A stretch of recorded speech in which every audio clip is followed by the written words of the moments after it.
اور اے پیغمبر ان لوگوں کی باتوں سے آزردہ نہ ہونا، کیونکہ عزت سب اللہ ہی کی ہے، وہ سب کچھ سنتا ہے، جانتا ہے۔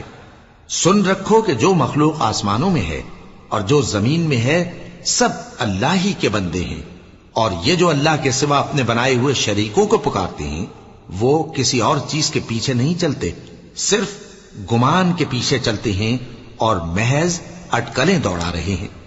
وہی تو ہے جس نے تمہارے لیے رات بنائی تاکہ اس میں آرام کرو، اور روز روشن بنایا تاکہ اس میں کام کرو۔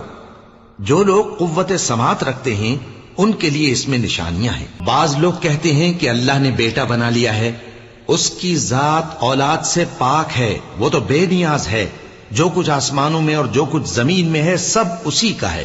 اے افطرا پردازو، تمہارے پاس اس قول باطل کی کوئی دلیل نہیں ہے، کیا تم اللہ کی نسبت ایسی بات کہتے ہو جو جانتے نہیں؟